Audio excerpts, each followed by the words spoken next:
So there's a fair amount of people who have tried the carnivore way of life, going off of carnivore and adding carbohydrates in and feeling good. And I wanted to comment on it as someone who has been on the carnivore way of life for 4 years. I coach this day in and day out to successful results on carnivore. And I want to speak to this because I think it's an important topic. So people who have done this have every right to choose the way of eating that works best for them. I do not die on the carnivore hill. In fact, I have a lot of clients that have done carnivore as a carnivore reset and have graduated into more of like a ketogenic type of lifestyle. I have some people who stay carnivore forever, who stay lion forever. It all just kind of matches whatever they found carnivore to do in the first place. First thing I'll start with in this video is talking about the elevated or higher blood glucose, and that being a reason why somebody might add carbs back in. So people might say something like, my morning fasted blood glucose was a little bit too high. And there's something called a dawn phenomenon. It's a cortisol-driven safety mechanism, and your body releases glucose like between the hours of 4 a.m. and 8 a.m. And this is just even a fat adapted state. This is something that your body naturally does. This is not blood sugar dysregulation. If I'm looking at blood glucose numbers with a client, I'm also looking at ketones, so we're looking at them together.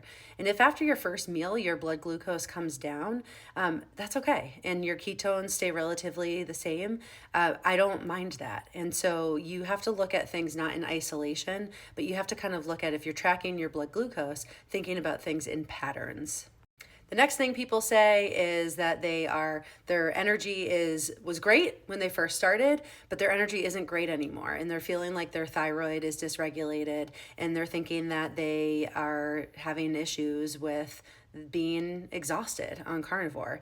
And this is a factor of under eating. It's very, very common for carnivores because this way of eating is pretty satiating. It's very common, especially for people who have dieted their whole life, to say, oh, I don't have to eat as much on carnivore, so why would I? I'm not going to force myself to eat more.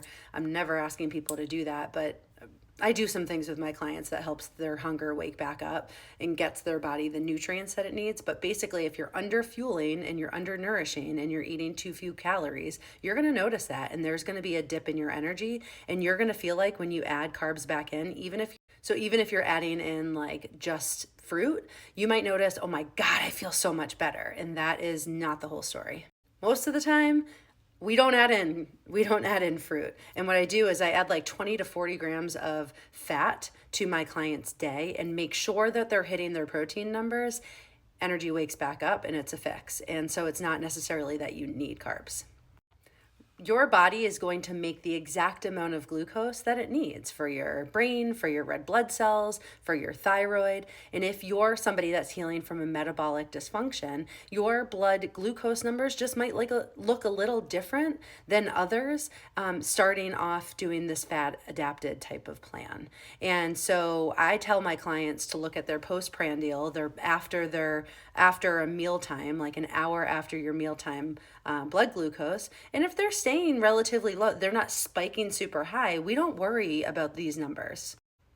And when you look at A1C could be a little bit elevated. So you might be looking at all your numbers with your doctor and you might notice that, oh geez, sorry, it's my dog. I might be at a like 5.8 and then I'm only like a 5.6, or maybe even your A1C goes up.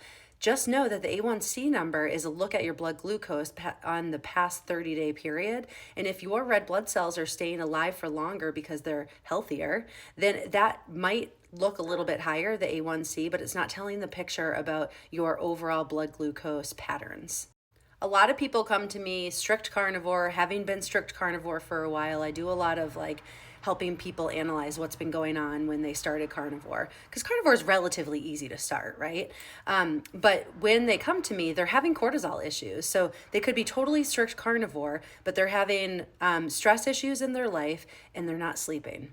And that is going to, you're going to see that. You're going to be like, oh my gosh, When I have carbohydrates before I go to bed, everything gets better. Well, that is just a temporary cortisol fix. It's not actually going to the root cause of things. And so when I'm working with clients that have this issue, I'm going to look at their sleep, and we're going to talk about their sleep hygiene, and we're going to talk about their circadian rhythm. We're going to talk about things that help get them on kind of a sleep reset, because that is super, super essential to how your body adapts to this way of life.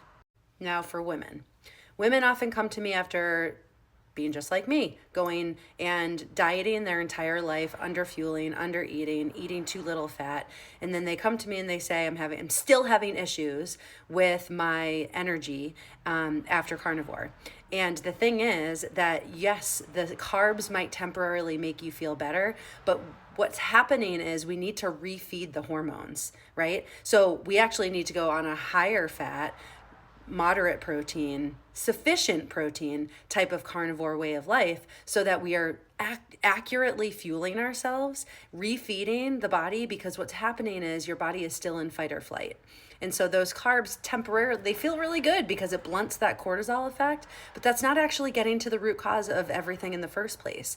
Most of the women that I see on this app that are going off of carnivore and feeling good, going back on carbs, didn't do it right in the first place, didn't eat enough. Because I'm not saying that rudely, we're just used to not eating a lot. We're used to dieting. Carnivore is the opposite of that. So my clients that deal with this, what we work on is eating consistent meals, making sure sleep is good, making sure we're eating enough at each of those meals, not fasting. We don't need more cortisol spikes. Unstable glucose could also mean that you're just not doing great keeping up with your electrolytes. And on carnivore, we need to do that. We need to replenish the electrolytes in our body. And so you can look sluggish, you can look like foggy, and all of these things. And if you're not doing this well, if you're, first of all, over drinking, if you're having too much water with not enough electrolytes, not enough good salt, then your body's just going to have that sluggish feel, and carbs are going to feel amazing because you're getting quick fuel, but it really just was an electrolyte issue. Main point is, you don't fix carnivore by adding in carbs. You have to go to the root cause. If you want my eyes on your glucose patterns and your metabolic issues, then just comment coach and I'll send you details on how to get started with me. I am going to be opening up a super, super rare type of coaching opportunity for January. I'm only going to allow a certain amount of clients in, and it's really the lowest my coaching is going to be for a really long time. And I really want to help some people start off their year with a bang with carnivore. So it's going to be affordable. You're going to get high touch opportunity of coaching with me. So reach out and I'll send you details.